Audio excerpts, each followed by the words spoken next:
Welcome to Business Talk right here on businesstech.co.za, South Africa's #1 business news website. As always, I'm your host, Michael Avery. And these days is probably a topic that seems to come up in almost every conversation that I have with CEOs. What's your policy on returning to the office? And today we're thrilled to have a very special guest with us, Yesh Surjoodeen, who's a Managing Director for HP Southern Africa, to talk about how HP is viewing the world of work a few years on from the pandemic. Yesh, great pleasure to have you on the show. Good morning, and thank you, Michael. Good to chat with you today. And today's conversation, we're going to explore several pressing topics, from digital transformation in the B2B sector to sustainability efforts in the tech industry, and some of the very interesting insights from HP's recent work relationship index. So let's jump right in. Yesh, to kick things off, I think digital transformation has become something of a buzzword that's been resonating across all sectors at the moment. And often when things become buzzwords, sometimes they lose their real meaning. So can you just share your thoughts on what role digital transformation plays in today's B2B landscape, especially in terms of enhancing customer experience and driving business growth? Because ultimately, that's the holy grail for business. Absolutely, Michael. And I think that's really important. The B2B landscape today is super competitive, and digital transformation is a key component of actually being able to get ahead of the competition for many companies. And it really just also not just about the business goals, but it's really about the customer experience behind it. And that digital transformation is not just about enhancing the front end customer facing apps as an example, but it's also about empowering the employees in an organization to start to understand the skills they need to respond more effectively. And, gone are the days of the cumbersome paper trails. Digital transformation really just opens up this wave of some radical technology enhancements that you can present in an organization, because it really is about, at the end of the day, true business outcomes and true customer retention. And so digital transformation really helps connect those two. And of course, in addition, you've got AI that's really helping the data analytics software component of digital transformation. It's really helping revolutionize the business operations in any organization by simply doing things like automating processes, or for that matter, streamlining workflows between how you communicate and interact with your customers. And the true challenge is really lying in terms of what do you do with this wealth of these data and turning that into actionable insights. So and that's really how we can propel business growth, right? It's better integrating a lot of different systems into being able to talk and communicate better to the customers in the way that they want to hear you. Yeah, I was chatting to Paul Morley of Nedbank the other day about just this transformation that we've seen in relation to AI. And it's enabling that step change now in the way we access our data and streamline processes and just make things that were tedious and time consuming, almost a thing of the past. So you can then focus on adding real value. Another big issue for business is obviously sustainability at this time, and a significant concern for us here in the developing world, because the impacts of climate change are going to, far outstrip the impacts in the developed world. Can you tell us about the steps that HP has taken to reduce its carbon footprint in the tech sector? Absolutely. Our sustainability initiatives that we embark on as HP span from a global to a local level, right? And it has a comprehensive range of measures that we would use in order to mark our success and our efforts towards reducing our carbon footprint.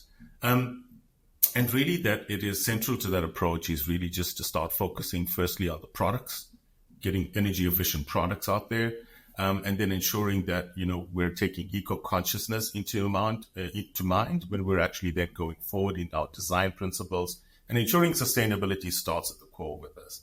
Now, furthermore to just the product, we also take a lot of steps into our manufacturing processes. And our manufacturing processes have to leverage, the innovative technologies that are available to us today. 3D printing as an example, and closed loop recycling as an example. Those are key components of being able to optimize the supply chain of the manufacturing process as well. But it's really also about making sure we do some of the core things, which is energy, reducing energy consumption, right? And minimizing waste in that process. That's super important. And we really just, at the end of the day, have set ourselves ambitious targets within ourselves, like many companies do.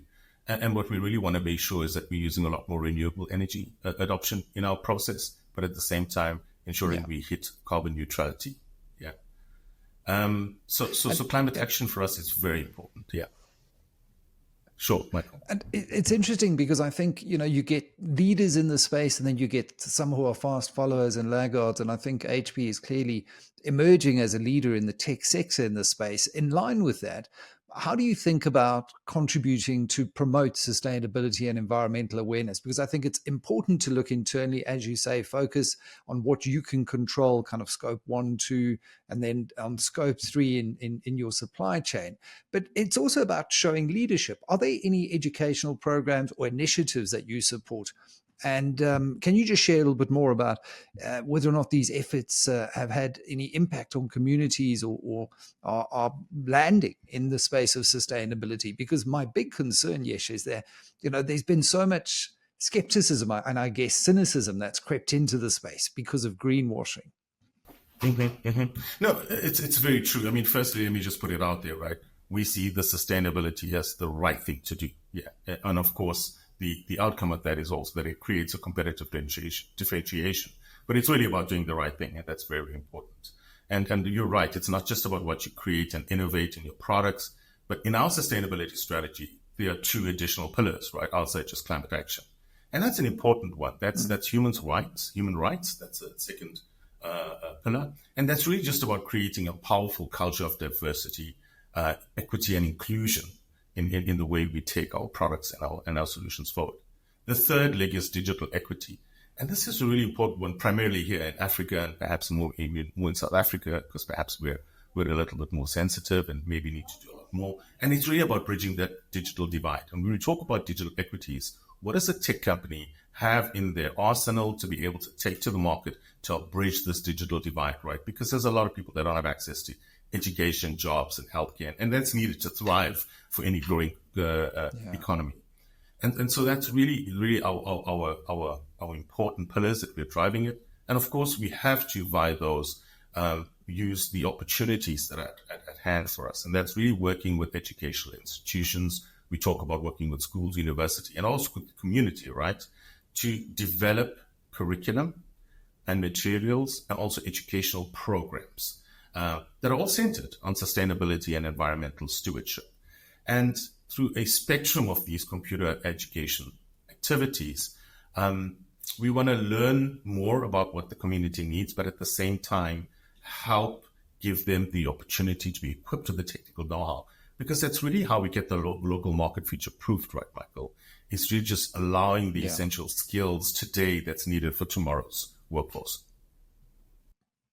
It's a big component in South Africa in particular. And I often think sometimes when we think of sustainability and you zoom out and you talk ESG, a lot of focus is on the E and not so much on the S. And the S is just as important. And the S is about building those digital bridges to bridge the digital divide, to allow people to access the transformative power of the internet, to earn a living, to be able to, pay digitally, if you're a micro enterprise with a POS system, for example. All of those things are really part of sustainability.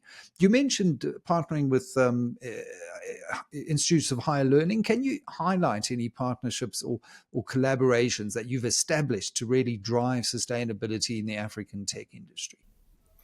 Absolutely. A recent example, and I say this where to start. Let's take just a step back. So HP doesn't just have that as part of their goals. What we've done is created a partner program.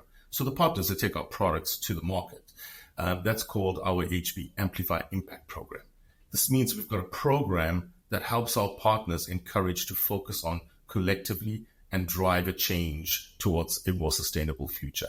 And yes, we equip them with tools and we help them build their plans together and take this to market, because it has to be, Michael, a collective effort. Now, with that, we're also do the important bits of what we manufacture, which is responsible electronics disposable in Africa. We've got a Planet Partner program that helps bring the collection of recycling of products and unused equipment to be able to have a more positive effect on the economy. But more importantly, in terms of e-waste, we've got to try and reduce that a lot. But taking a step into how we've worked with educational institutions, we've got also a couple of programs that we've done in the last year. There's one program called the HP Innovation and Digital Education Academy IDEA program. It really helps us transform a school's pedagogical approach, right? And it's really focused on teachers, mainly in Africa, because we believe that the teachers at the start of that process need the digital skills and the innovation mindset to be able to take them to learn teaching in a better way and in a perhaps more modern way. Now, that's an 8-month graduating program. And today we've done just over 500,000 students that have benefited collectively from that kind of program. There's also then the HP Gaming Garage, because there's always a fun to learning and, of course, education.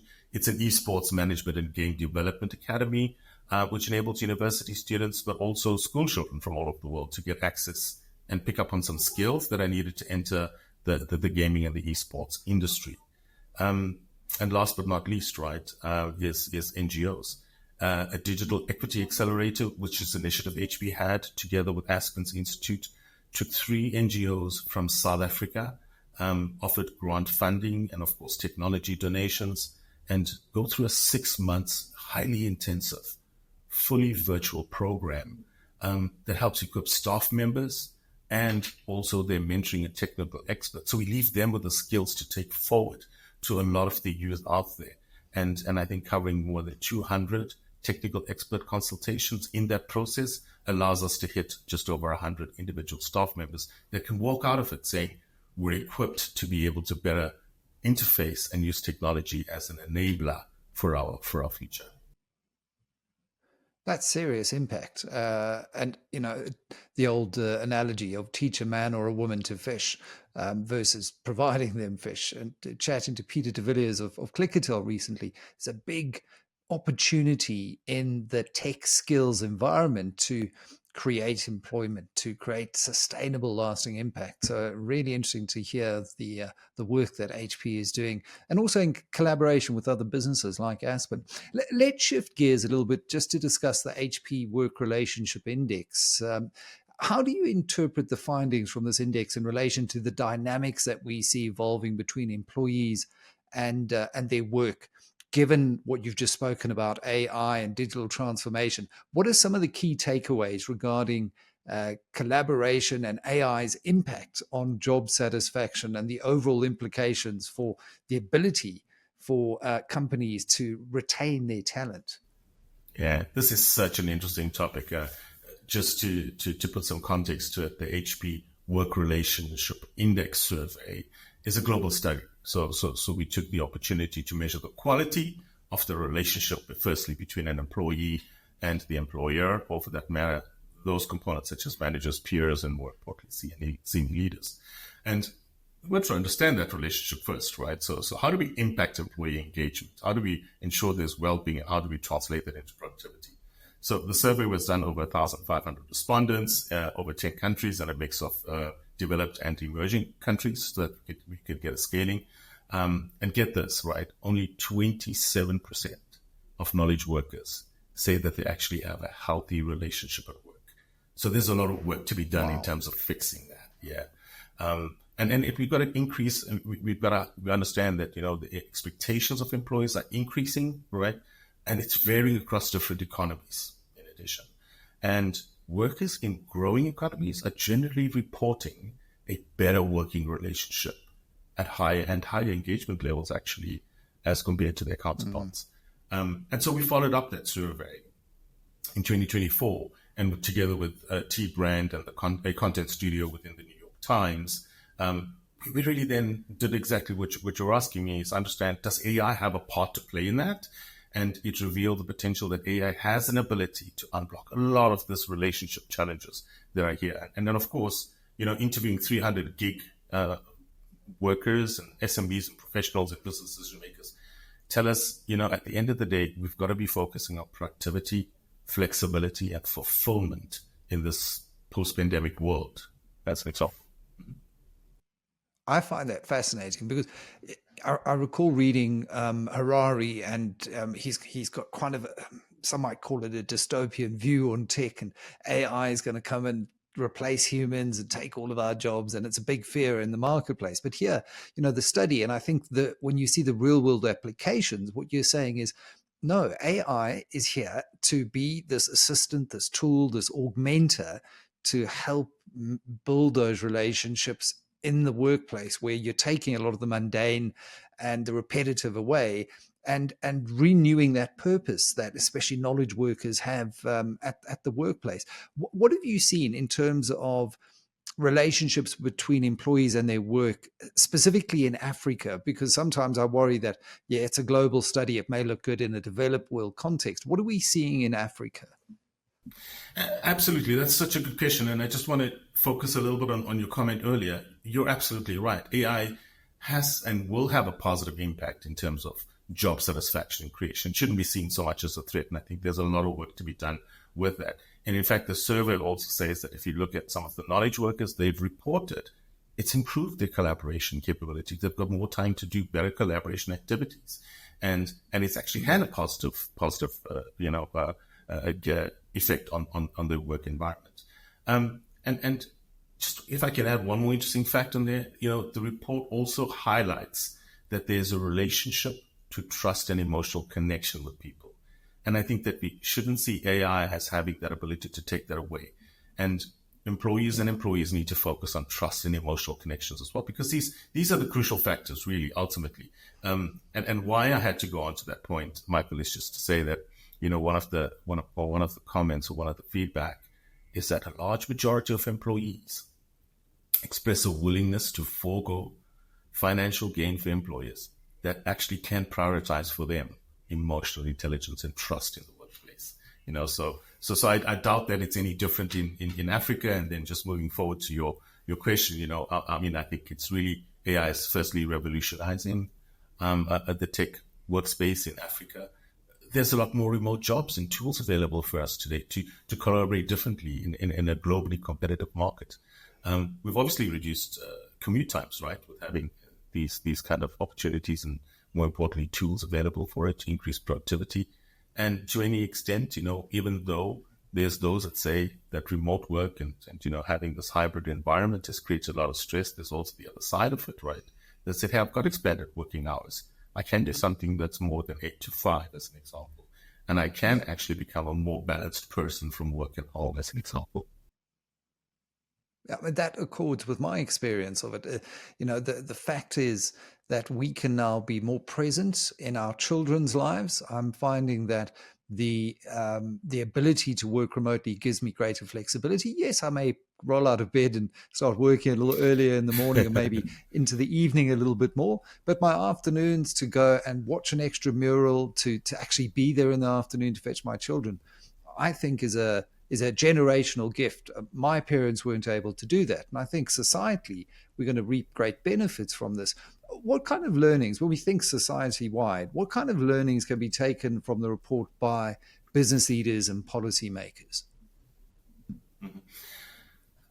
I think initially you first have to prioritize, right, initiatives in your organization that enhance that collaboration. I think it's really about connecting with people. And that starts off on the basis of having the collaboration, but also giving that trust back into the relationship that you have with the employees. And I think AI has also then the responsibility to also focus on the job security kind of portion, giving opportunity to learn more, do more, and become more in your organization is definitely where you've got to see that as a positive side of things. Now, if you look at it, I think governments and unions will have to play a critical role in supporting workers as we go through this change, right? Because you need policy adoption and you also need to help foster healthy working environments. And like I mentioned earlier, some employees have said, hey, I've got a mixed relationship now. Some of them are really enjoying it, and some are saying, hey, I've got more stress, more isolation, more conflict. So I think going back to prioritize all initiatives in each organization, and they can be different, of course, is to really say that the survey looked at it and said, there are a couple of best practices that foster this positive work relationship. And they're simple stuff, Michael, important things, regular check-ins, clear expectations, frequent feedback, the recognition of individuals and having empathy to their situations, how they've worked. But it also drew a difference between emerging and developed markets, informing us on who needs to take that responsibility going forward. And so when you look at developed market, the top factor for engagement was really owned and driven by the manager. And it was really the challenge here is that there isn't enough of that feedback. In emerging markets, the role changes and it becomes more towards peers in the organization that are really making a difference on engagement. And that's largely being hindered by a lack of communication between persons. Wow. I mean, that's great insight, because I think it feeds the skill set that managers of and peers of the future are going to have to work on, and really polish or look to acquire if they're going to succeed in an environment where you're going to need greater ability to have that empathy with a capital E, a different way of communicating across cross-functional teams, for example. Very, very interesting.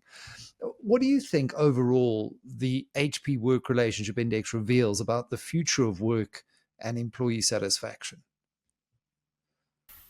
I think looking into the future, one of the key arguments is that we have to recognize the importance of being adaptable, so adapting to a changing dynamic. And that's really the first, let's say, takeoff point. And knowing what initiatives to prioritize and when to do that is super key to the success of this. Now, we see perhaps maybe 5 outcomes that IT, as an example, needs to be focused on today. And we as HP are really trying to help them get past these five outcomes that they need to ensure. The first one is that you've got to make sure that your users are productive and engaged. So technology plays a crucial part for their role, firstly, and then, of course, for their workspace, because that is changing. And IT, with doing that, needs to ensure that they've absolutely underscored and underlined the protection of every device in every workspace. So resilient security is a non-negotiable in this approach. The third one I would say is the ability to use the data and insights that you get, because devices have a lot of telemetry data within, and I use an example as an HP, there's a lot of information about how the employees enjoying it, working, and how that technology is supporting them.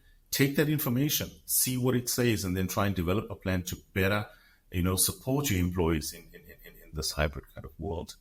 And of course, at the same time, you're going to be focused on cost reduction, right? And so simplifying IT for us will always be there. That's the fourth one. And the fifth one, I would say, is making sure that when you're doing all of this, you're still taking that sustainability impact goal, because IT has a big part in that sustainability journey. And, it's not just about what we're doing for reducing our sustainability goals, but it also translates into our customers, because our customers want to work with companies that are actually focusing on sustainability goals. So it's a play it forward, very important aspect that can't be forgotten, because at the end of the day, it collects the entire strategy. Absolutely. It kind of completes the circle that. And then looking ahead, Yesh, if you look at future trends in Africa, what do you foresee regarding the relationship between work and technology in Africa specifically?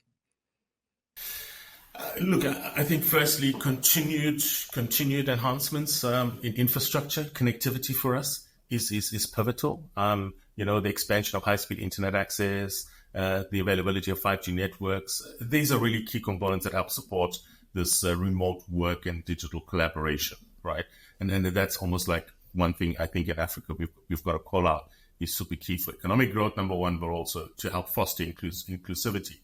The second one is definitely going to be a topic on the lips of many, which is the adoption of artificial intelligence, or AI. There's a lot to be done with automation technologies, and we can do it. We've always been an early adopter in Africa. We like to have new tech and be able to play with that. And I think that we should expect to see that reshaping jobs and roles as the workflows and everything else gets automated. So there will be a shift over time on the skill set needed that will actually give us an opportunity to have better opportunities for employment, but also for entrepreneurship, right? We talk about these micro businesses. And then, as you get more digital platforms available, right, marketplaces will start democratizing the access to work. So skills are very important, expertise, and I suppose unhinging ourselves and being confined to traditional employment structures is something that we will see changing coming down. But let's not forget, right? You've got to also make sure that as you take on this digital journey in Africa, we have to see, and we will probably see a lot more increased emphasis on digital literacy, right? Our education Yeah. initiatives are now super important. We need to just equip everyone with the skills they need to cope, right? And be able to thrive in this increasingly technology-driven environment. So investments for education training programs, absolutely essential. Preparing individuals for jobs of the future and making what I call the digitally fluent workforce. I think collectively all of these points will play a big part in how we see opportunities and employment opportunities and economic, translation in Africa. And I think that's why we're really so invested in this space, Michael. I mean, it's all really about ensuring the youth are well equipped for the future. Yeah. It ties in with the conversation I was having with the CEO of Avanti Communications. They're a multi-orbit Earth satellite company that have made their core purpose in Africa in particular, ensuring that they can provide the broadband satellite connectivity to enable digital, skills and education in very rural parts of Africa. And I think it's one of those big, hairy, audacious goals that it's going to have to require collaboration across the value chain in order to help governments achieve that, so that we don't have my children are very lucky. They go to a great school that does coding, and not every government or public school offers that, and we really need to close that gap. Now, lastly, you've recently unveiled the industry's largest portfolio of AI-enabled PCs globally, and this is really interesting for me because it's a kind of AI at a platform or device level. Given the evolving landscape of cybersecurity threats and the increasing role of AI, as we've discussed, how does HP envision leveraging this AI tech to enhance not only cybersecurity protection for business in the era of hybrid work, but also, the ability to build on the transformative power that AI can bring to the workplace and everything we've just discussed? Yeah, it really is such a great time to be in IT, firstly, right? I mean, there's so much hype and interest and excitement about AI-driven PCs. I think let's absolutely just put a couple of things in context. As the PC trends 2024 going forward, I mean, AI has an expanded role, right? Not just in enhancing the communication capability, the collaboration, and the working of the device and having a lot more available to you, but I think that AI has an expanded role in bolstering what we would call cybersecurity responsibilities. So to secure hybrid employees effectively, I think there are 4 key strategies. Firstly, you have to be sure, and this is what we're focusing on, is on protecting the endpoint, right? With many more devices connecting far more with a lot more processing power, you've got to be sure that point of entry is secure. The second thing is that you've also got to be sure that you're isolating a lot of the risk activities. So the learning and understanding of how people are getting in and being able to show you constantly updating and ensuring that you've got all of these risky activities isolated. Super key. Your partnerships with a lot of the the trusted entities, both your customers and more importantly the partners that provide you to your solutions. And then of course the fourth one I would say is implementing a zero trust approach. You just have to almost have that in this world of where you're going to see this mounting of AI capabilities into it, because cyber criminals will exploit the AI abilities to amplify their social engineering attacks, and then we recognize as HP that that's a very, very important aspect. And we've got to create as much AI solutions that help solve those threat detections and response. So that's really, a big part of why that new range of commercial driven AI machines, because it was really just not about technology alone. It was even more fundamental than that. It was about the trust that we needed to bring to our users with it. And we've always been a trusted brand, Michael. That's really a key strength of our company. We'll always put that forward. And we also understand that customers will buy better from companies that they trust, right? So security and sustainability are important.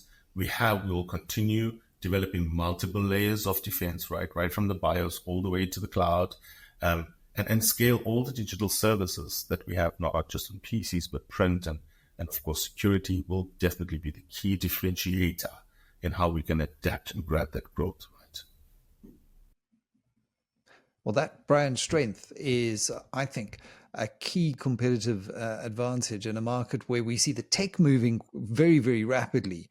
But I think ultimately consumers and customers are going to migrate towards trusted brands that they've worked with and who've got a track record of delivery and a commitment, a demonstrable commitment to sustainability, as you said. So, Yesh Surjoodeen, thank you very much for sharing a little bit more about your journey as HP in the region in building out those twin pillars of leveraging on the AI technology revolution, and also doing it in a way that is sustainable, and ultimately being a corporate leader in such an important area for humanity right now. And one can't underplay that at all. Yes, Surjoodeen, thank you very much for your time.